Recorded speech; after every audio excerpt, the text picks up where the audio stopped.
నమస్తేనుల్లా ఎట్లున్నారు అందరు మంచిగున్నారా? ఇయాల్టి once more ముచ్చట్లతో మరి సిట్టం వచ్చేసింది. ఇంకెందుకు ఆలస్యం, ముచ్చట్లు షురూ చేసే ముందు హెడ్లైన్స్ చూద్దాం. 10 రోజులు సైమా టాకీస్లు బంద్ అంట, జనాలు రాకనే అంట గీ తిప్పలు.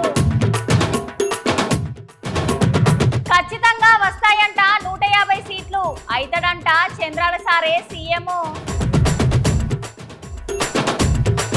వర్షాలతో రైతన్నల తిప్పలు, సర్కారే ఆదుకోవాలని కన్నీళ్లు. ఎలక్ట్రిక్ ఛార్జింగ్ స్టేషన్ లో దొంగలు, కత్తిరించుకొని పోయినరట రాగి తీగలు. డాక్టర్ ముచ్చట్లు తెచ్చిన తమ్ముడు, చిన్నప్పుడు మనం అమ్మ కడుపులకి వెళ్ళి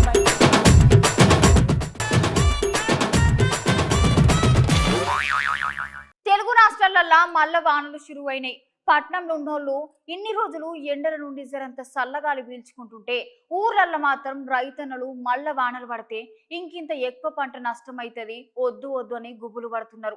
ఇప్పటికే నిన్న పడ్డ వానకి చాలా దిక్కుల రైతన్నలు మస్తు ఆగమైనరంట. కష్టపడి పండించిన పంట మొత్తం వరదలకు కొట్టుకొని పోయిందని, మస్తు నష్టమైందని, ఎట్లయినా సర్కారు మమ్మల్ని ఆదుకోవాలని అంటున్నారు. అవునోళ్ళ ఎండాకాలం వానలు పడితే పట్టణంలో ఉండేటోళ్ళు ఏమో గానీ రాష్ట్రంలో ఉన్న రైతన్నలు మాత్రం కండ్లాల నీళ్లు పెట్టాల్సిందే. ఇప్పుడు సుతే గిదే అయింది. నిన్నటి నుండి పడుతున్న వానలకు రైతన్నల ధాన్యం మొత్తం కొట్టుకొని పోయింది అంటున్నారు. ఇంకో 3 రోజులు కూడా వానలు ఉన్నాయని వాతావరణ శాఖ సార్లు చెప్పిర్రు. నిన్న పడ్డ వానలకే ఇప్పటికి చాలా దిక్కులు ఆగమైనాం. ఇంకో 3 దినాల సుతే గిట్లనే పడితే మేము ఏం కావాలని రైతన్నలు మస్తు రంది పడుతున్నారు. ధర్మారెడ్డిపల్ల గ్రామం. మేము అప్పు చేసి ఎక్కడ దిక్కు లేక బ్రతికేది ఎరువు లేక అప్పు చేసి ఏదో 2 ఎకరాల పొలం కౌలుకు తీసుకొని నాటేసుకుంటే ఎండబోసే దిక్కు లేక రింగ్ రోడ్ మీద ఎండబోస్తే తడిసి ముద్దయింది. ఆదుకునేది ఎవరు? గవర్నమెంట్ ఆదుకోవాలని చెప్తున్నాం. దీనివలన ఆదుకోకపోతే చెట్టుకు తాడేసుకొని ఉరేసుకుంటే నా బ్రతుకు అంత హీనమైపోయింది. గవర్నమెంట్ వలన ఏదన్నా ఉపాయం చెప్తేనే మా బ్రతుకు. ఎట్లా చేస్తారో మీ దయ. ఇగో మా ఒడ్లు చూడు తడిసి. ఈరోజు Ramayampet SC colony IKP centre వద్ద రైతులకు దీనస్థితి చూస్తుంటే వచ్చిపోయే ప్రయాణికులు, ఉద్యోగాలకు వెళ్ళే ఆఫీసర్లు వీళ్ళందరూ కూడా అయ్యో అని చెప్పేసి బాధ వ్యక్తం చేస్తా ఉన్నారు. ఏప్రిల్ 24 తారీఖు సెంటర్ స్టార్ట్ చేసి ఈ రోజు వరకు కూడా వడ్లన్నీ కూడా ఇంకా 4000 సంచులు రోడ్డు మీద ఉన్నాయి. అకాల వర్షాలతోటి పండని పంటను తీసుకొచ్చి రోడ్డు మీద ఎండబెట్టి పాలాలైన పంట ఎండిపోయి పాలాలైనవి. ఒక్కొక్క సెంటర్లో అయిపోయి మొత్తం సెంటర్ ఖాళీ చేసేసి వాళ్ళ రైతులు కొత్త విత్తనాలు కొనుక్కొని మళ్ళీ ఇప్పుడు సాగు కోసం సిద్ధంగా ఉంటే మా రైతులందరం ఎస్సీ కాలనీలో అందరం మేము రోడ్డు మీదే ఉన్నాం. దీనికోసం రైస్ మిల్లర్కి వెళ్తాము. వాడు వెయిట్ తక్కువ అంటారు, రైస్ మిల్లర్లు పచ్చుకున్నాయంటారు, బదం లేదంటారు, అన్ని రకాల దోపిడీ మా మీదే. ఇప్పుడు మేము నిన్న ఐకేపీ వాళ్ళ ఆఫీసర్లను అడిగితే వాళ్ళు ఏమంటారు, రైస్ మిల్లర్లు మొత్తం అన్ని కూడా గోడౌన్లన్నీ మొత్తం ఫుల్ అయిపోయి ఉన్నాయి, ఇవి డంప్ చేసుకోవడానికి వడ్డు లేవు, దానివల్ల లేట్ అవుతాను అంటున్నారు. ఇదే వర్షాకాలం పంటకి రైస్ మిల్ కడుతున్నప్పుడు నిర్మాణంలో ఉన్నప్పుడు పక్కన టాపర్లు వరుచుకొని కోటల లెక్క రైతుల వాటిని కొనుగోలు చేసి డంప్ చేస్తున్నారు. మరి ఇప్పుడు బాయిలర్ రైస్ మిల్లకి వెళ్తున్నాయి. మరి వాళ్ళు ఎందుకు వేసుకోరు? ఈ తీసుకుపోయిన వాటిని వాళ్ళు ఉడికిచ్చేసి రైస్ తయారు చేస్తుండే కదా. మరి ఈ పచ్చి వాటిని వాళ్ళు కొనుక్కోవడానికి వాళ్ళకి ఇబ్బంది ఏంటి? అంటే కేవలం రైస్ మిల్లర్లు వాళ్ళ లాభాల కోసం రైతులట్లో మట్టి కొడుతున్నారు. అధికారులకు రైతులకు యుద్ధం పెడుతున్నారు. నాయకులకు రైతులకు ఒక పంచాయతీ పెడుతున్నారు. ఇది కేవలం దోపిడీ వ్యాపారము, దోపిడీ వ్యాపార వర్గాల సిండికేట్ తోటి ఇలా రైతులట్లో మట్టి కొట్టి రైతులు రోడ్డు మీద తీసుకొస్తున్నారు. మేము ఖచ్చితంగా డిఎం గారికి రిక్వెస్ట్ చేసేది ఒకటే, వాళ్ళపైన రైస్ మిల్లర్ పైన చర్య తీసుకోవాలి. మా తడిసిన వడ్లను ఒక ఇత్తులకి తీసుకుపోవాలి.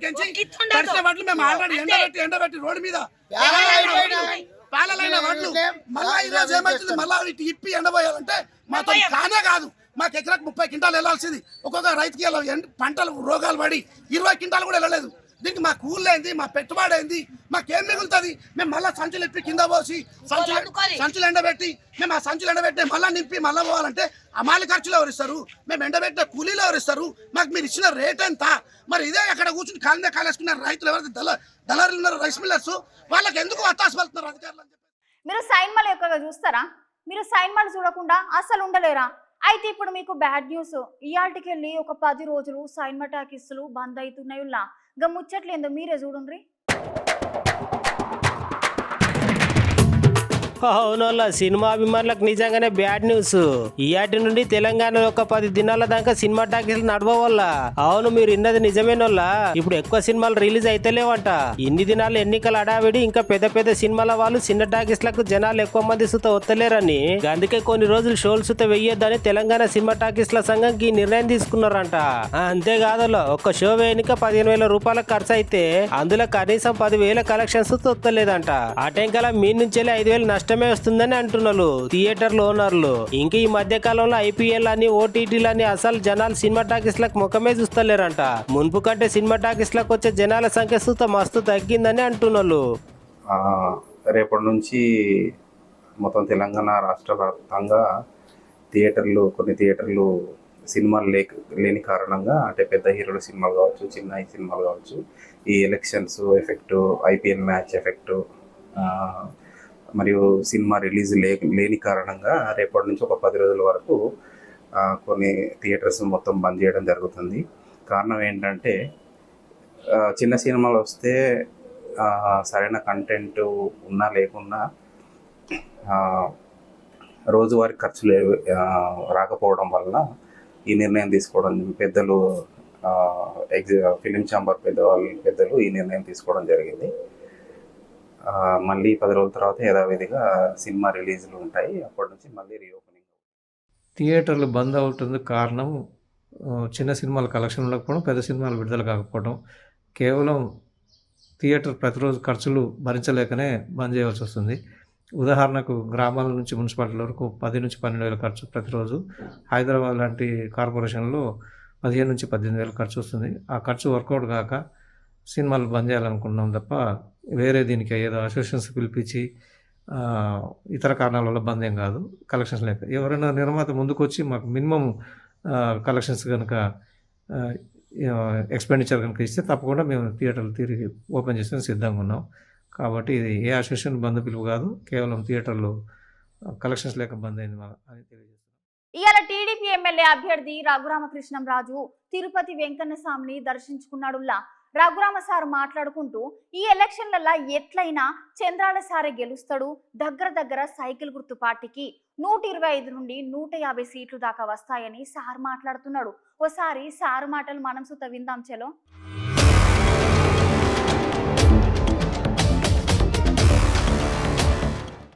ఎన్నికలు ముగిసిన తర్వాత స్వామివారి దర్శనం కోసం ఈరోజు ఇక్కడికి రావటం జరిగింది.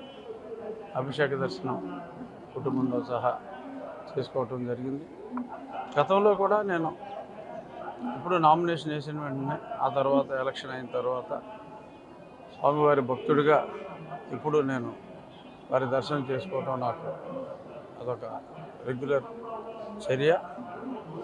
ఈ సందర్భంగా ఆంధ్రప్రదేశ్ రాష్ట్రానికి మంచి రోజులు రావాలని గౌరవనీయులు నారా చంద్రబాబు నాయుడు గారు ముఖ్యమంత్రిగా ప్రమాణ స్వీకారం చేసి ప్రజల కష్టాలన్నీ తొలగి మంచి చక్కటి వెల్ఫేర్తో పాటు అద్భుతమైన అభివృద్ధి దిశగా ఆంధ్రప్రదేశ్ పయనించాలని మనస్ఫూర్తిగా స్వామివారిని వేడుకోవటం జరిగింది. గుళ్ళు అవసరం మాకు 125 నుంచి మినిమమ్ 150 టచ్ అవ్వచ్చు. ఉన్నాయి 170 సీట్లు కాబట్టి జగన్కి 25 నుంచి ఒక 40 వరకు రావచ్చు అని నేను ఖచ్చితంగా చెప్పగలను. నా మాట నిజం అవుతుందా, జగన్ మాట నిజం అవుతుందా, 4వ తారీఖు మధ్యాహ్నానికి మీకు అర్థమవుతుంది. ఖచ్చితంగా నా మాటే నిజం అవుతుంది. ఎందుకంటే స్వామి సన్నిధిలో నేను చెప్తున్నా, స్వామి సన్నిధిలో. దొంగతనం అనేది ఒక కళ, అది అందరికీ రాదు. దొంగతనం చేయాలంటే చాలా గుండె ధైర్యం కావాలి.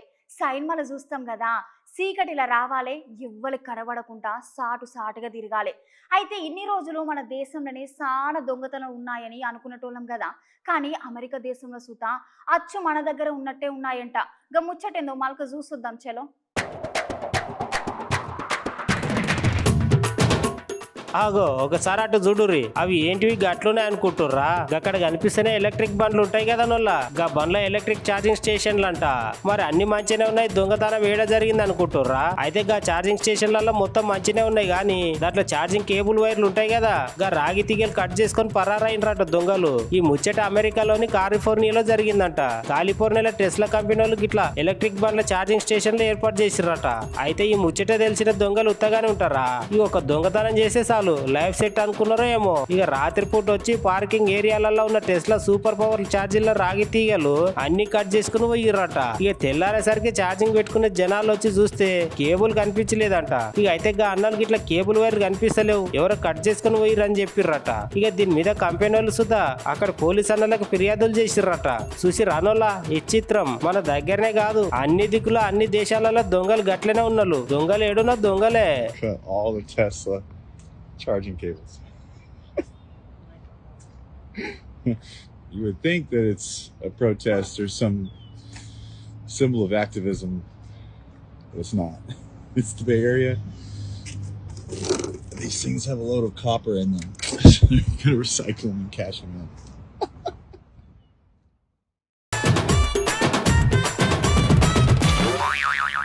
అనగనగా ఒక పెద్ద విలన్. గా విలన్ ని పోలీసు అన్నలు అరెస్టు చేస్తారు.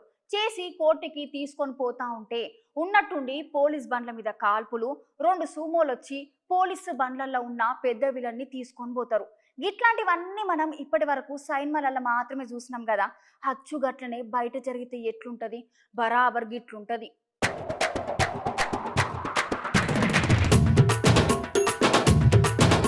ఇక మనం ఎన్ని సినిమాలు చూస్తుంటాం అలా. గా సినిమాల రౌడీ గుండగాలు పోలీసులకు గాని హీరోలకు గాని పట్టు పడినప్పుడల్లా ఏం చేస్తారు, మంచిగా ఒక పిలాన్ వేసుకొని గా పిలాన్ ప్రకారం వాళ్ళ పెద్ద సార్ ఉంటాడు కదా, పెద్ద రౌడీని ఎట్లా తప్పియాలని ఆలోచించుకుంటూ ఓ చెట్టు సాటుకో ఓ పుట్ట సాటుకో దాచుకొని వాళ్ళ కారు పోతుంటే ఆ కార్ మీద అటాక్ చేసి వాళ్ళ బాస్ అయితే తీసుకొని పోతారు. అయితే సినిమాలోనే జరుగుతుంది ఇట్లాంటి సీనులు. కానీ ముచ్చట చూసిన తర్వాత ఇక నిజ జీవితంలో కూడా గిట్లనే చేస్తారని ఒక్కొక్కరు నోరెళ్ళబెట్టి ఇక అసలు ముచ్చట్ల పోతే ఇక ఫ్రాన్స్ దేశం ఉన్నది కదా, ఆ దేశంలో ది ప్లే పేరు తోటి శిలామణి అవుతున్న డ్రగ్స్ మాఫియా పెద్ద బాస్ మహమ్మద్ అమ్రా ఉన్నాడంట. డ్రగ్స్ తోటి పోలీసులకు పట్టుబడ్డాడు. పోలీసులు తీసుకొని పోతుంటే ఒక టోల్ గేట్ వచ్చింది. రాగానే అక్కడ కొంతమంది గుండాగల గ్రూప్ వాడిపోయి కాన్వాయ్ మీద బాంబులతోటి గన్నులతోటి దాడి చేసిర్రు. అందులో 3 పోలీసులు చచ్చిపోయారు. ఇక అక్కడ నుంచి ఆ పెద్ద బాస్ గానికి రైట్ హ్యాండ్ ఉంటాడు కదా నోళ్ళ గాడు వచ్చి వాళ్ళ బాస్ ను సినిమాలో ఎట్లయితే పోలీసుల కళ్ళు కాపి తీసుకుపోతారో అక్కడ సేమ్ గట్లనే అందరు చూస్తుంటేనే అక్కడ నుంచి వాళ్ళ బాస్ ను విడిపించుకొని పోయిండు. చూసిర్రా, నిజంగా రౌడీలు పోలీసుల నుంచి ఎట్లా తప్పించుకొని పోతారో మన కండ్లకు కట్టినట్టే చూపించింది కదా ఈ వీడియోలా.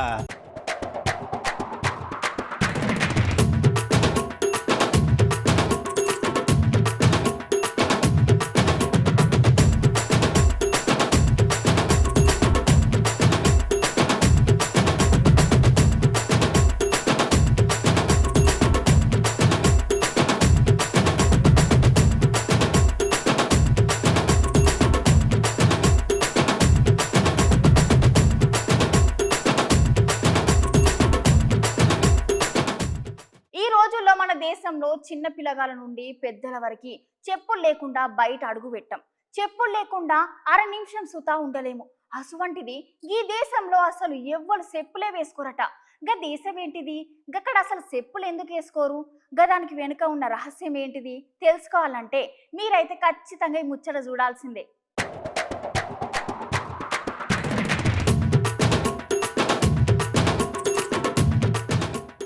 అయితే నువ్వులా మనం అందరం ఏడుకన్నా పోవాలన్నా లేకపోతే నడవాలన్నా చెప్పులు వేసుకొని నడుచుడైతే తప్పనిసరి కదా నువ్వులా. ఎందుకంటే మనం నడిచే తోవల ముండ్లు ఉండొచ్చు, రాళ్ళు ఉండొచ్చు, రప్పలు ఉండొచ్చు, గాజు పెంకులు కూడా ఉండొచ్చు. అసలు రోడే ఒక్కొక్కసారి మంచిగా లేకపోవచ్చు. అందుకనే మన అందరం ఏం చేస్తాం, ఇవన్నీ మనం నడిస్తే కాళ్ళకు గుచ్చుకుంటాయని మంచిగా పేరగాని చెప్పులు బాట చెప్పులు వేసుకొని బయటకు తిరిగేందుకు పోతాం కదా నువ్వులా.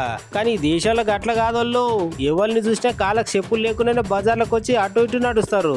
అట్లా ఎందుకు నడుస్తారంటే ఇక మీకు అసలు ముచ్చట చెప్తా ఇనుర్రి. ఆస్ట్రేలియా, న్యూజిలాండ్ దేశాలు ఉన్నాయి గానుల్లా, అక్కడ నివసించే జనాలందరూ చెప్పులు లేకుండానే రోడ్ల పైన తిరుగుతారంట. ఇక ఇప్పుడు ఆ వీడియో వైరల్ అవుతున్నది. అక్కడ జనాలందరూ అట్లా ఎందుకు నడుస్తారంటే మన శరీరంలో ఉన్నటువంటి నెగిటివ్ ఎనర్జీని మన కాలి నుండి భూమి గ్రహించుకొని భూమిలో ఉన్నటువంటి పాజిటివ్ ఎనర్జీని మన శరీరంలో నింపుతుందంట. అట్లనే వాళ్ళందరూ మానసిక స్థితి కూడా మంచిగా ఉంటదంట. అందుకని అక్కడ ఉండేటి జనాలందరూ చెప్పులు లేకుండా ఇట్లా నడి రోడ్ల మీద తిరుగుతారంట.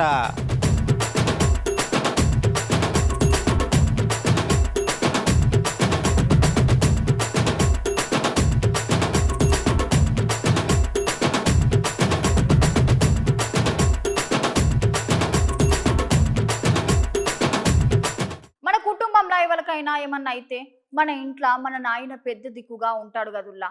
గట్లా మన లెక్క మూగ జీవులకు ఎవ్వలుండరుల్లా. వాటికి అవే ఒకదానికొకటి రక్షణ లెక్క ఉండి బయట జంతువుల నుండి వచ్చే అపాయం నుండి కాపాడుకుంటాయుల్లా. ఇగో అచ్చుగుద్దినట్టు గిట్లనే.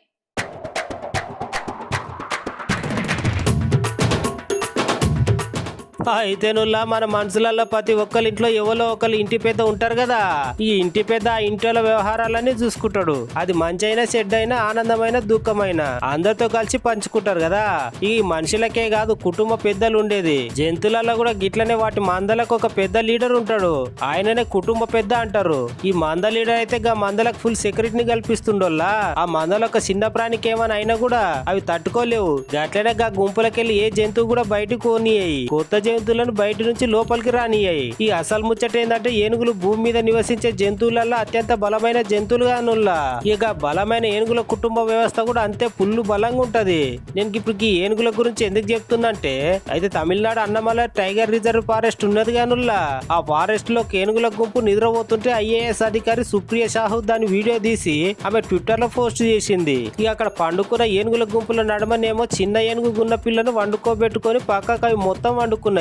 ఆ ముచ్చట్ని ఈ ఐఏఎస్ ఆఫీసర్ సుప్రియ మేడం ఏమని చెప్పిందంటే ఏనుగులు బలమైన కుటుంబ వ్యవస్థను కలిగి ఉంటాయి. గందకనగా పిల్ల ఏనుగును మధ్యలో పండుకోబెట్టి మిగతా ఏనుగులన్నీ దానికి జెడ్ కేటగిరీ సెక్యూరిటీని కల్పిస్తాని ఆమె ట్విట్టర్ లో పేర్కొన్నది. మరి నిజమే కదా, అది చిన్న ఏనుగు పిల్ల కాబట్టి అవి పండుకునేటప్పుడు దాన్ని మొదలేసుకుని వండినాయి. ఎందుకంటే ఏరే జంతువులు ఏమైనా దాని మీద దాడి చేస్తావని అవి ముందే గ్రహించి ఆ పెద్ద ఏనుగులని గున్నయ్య నువ్వు కాపాడేందుకు అట్లా చేసినాయి.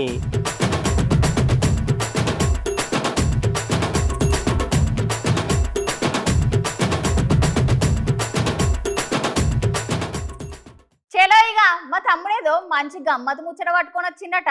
ఓసారి చూద్దామా గా ముచ్చటేందో. ఓ తమ్మి షురూ చేయిగా. ఇగోనుల్లా ఈ ప్రపంచంలో మనకు బాగా విలువైనోళ్ళు, మనకు మంచి దగ్గరోళ్ళు ఎవరంటే మనం ఎవరెవల పేర్లు చెప్తాం. ఒకటి అమ్మ, నాన్న, మన అన్న, మన అక్క, మన చెల్లె. ఇక మనకు చదువు చెప్పిన గురువులు, ఇక మనం రోజు పూజించే భగవంతులు. ఇక వీళ్ళకంటే ఎక్కువ విలువైన మనుషులు ఒకరు ఉంటారు. ఎవరు చెప్పుకోర్రి? గదేనులా చిన్నప్పుడు మనం అమ్మ కడుపులకు వెళ్ళి బయటికి రావడానికి సాయం చేస్తారు కదా ఆ డాక్టర్లు, వాళ్ళైతే మనకు దేవుళ్ళ కంటే ఎక్కువనులా. ఎందుకంటే ఈ ప్రపంచంలో గా డాక్టర్లు అనేటోళ్ళు లేరనుకో మన మానవ జాతికి అసలు మనకు మనుగడ అనేది ఉంటుందా చెప్పుర్రి? గట్లాంటి డాక్టర్లు అయితే చాలా విలువైన వాళ్ళు. అరే ఈ హీరయ్యింది ఇప్పుడు గా డాక్టర్ల ముచ్చట చెప్తాండు అని మీరు అనుకుంటారు కదా. ఇగో ఏం లేదులా, అసలు ముచ్చట ఏంటంటే విజయవాడ ఉన్నది కదా, ఇక విజయవాడలనట ఒక 7 ఏళ్ళ పిల్లగాడు రోడ్డు మీదకి వెళ్ళి నడుచుకుంటూ పోతా అంటే పాపం చూసి చూడక కరెంటు దాకిందట. ఇక కరెంటు దాకుడుతోటే ఆ పిల్లగాడు స్పృహ కోల్పోయి కింద పడ్డాడు. ఇక కింద పడంగానే అక్కడ వాళ్ళ అవ్వనైనా దబా దబా ఉరికొచ్చి ఆ పిల్లగాన్ని భుజాల మీద వేసుకొని రోడ్డు మీదకి వెళ్ళి ఇక నడుచుకుంటూ ఉరుకుతా అంటే అక్కడ ఒక డాక్టర్ అమ్మ ఉన్నదట. ఇక డాక్టర్ అమ్మ పేరు రవలి. అయ్యో వీళ్ళేంది టెన్షన్గా పోతారని చెప్పేసి ఆ రవలక్క వాళ్ళని పిలిచి అవ్వ ఏమైంది అని అడుగుడుతోటే జరిగిన సంగతి మొత్తం చెప్పిర్రు. సంగతి మొత్తం చెప్పుడుతోటే ఆ పిల్లగాన్ని ఆ రవలక్క చేతులకు తీసుకొని కింద వండుకోబెట్టి సిపిఆర్ సర్జరీ చేసింది. సిపిఆర్ సర్జరీ కాదుల్లా, సిపిఆర్ చేసింది. సిపిఆర్ అంటే ఏంటంటే ఆమె 2 చేతులను తీసుకొని ఆ గుండె మీద పెట్టి ఇట్లా వస్తాగానే ఒక 7 నిమిషాలకు పిల్లగాడు స్పృహ కోల్పోయింది కదా. ఇక స్పృహలకు వచ్చిండుల్లా. స్పృహలకు రాగానే ఇక కాలు చేతులు ఆడియంగానే ఇక వాళ్ళ అవ్వ నాయన ముఖంలో సంతోషం చూడాలి. ఇక ఆ డాక్టర్కి అయితే అవ్వ నీ బాంచను నీ దండం పెడతా, నా కొడుకు ఇవాళ నువ్వు లేకపోతేనైతే బతకకపో అవ్వ అని ఆమెకు దండం పెట్టి ఆ పిల్లగాన్ని దగ్గర పట్లున్న హాస్పిటల్కు తీసుకొని పోయారు. ఇక పోగానే అక్కడ ఉన్న జనాలందరూ అవ్వా నువ్వు నిజంగా దేవతలుగానే వచ్చినావు, నువ్వు లేకపోతే ఇలా ఆ పిల్లగాడు మానాలైతే ఈడుచునవ్వా, నువ్వు నిజంగా దేవతవ్వా అని ఆమె మీద ఫుల్ ప్రశంసల జల్లైతే కురిపించిర్రులా. ఇక ఇప్పుడు ఈ వీడియోనైతే సోషల్ మీడియాలో నిజంగా ఫుల్ అంటే ఫుల్ చక్కర్లు కొడుతుంది. అక్కకైతే కింద కామెంట్లలోనైతే మస్తు ప్రశంసల జల్లే కురిపిస్తారు అందరూ. ఇక ఆ వీడియో ఒక పరి మీరు కూడా చూడాలి కదా, మరి చూడురులా.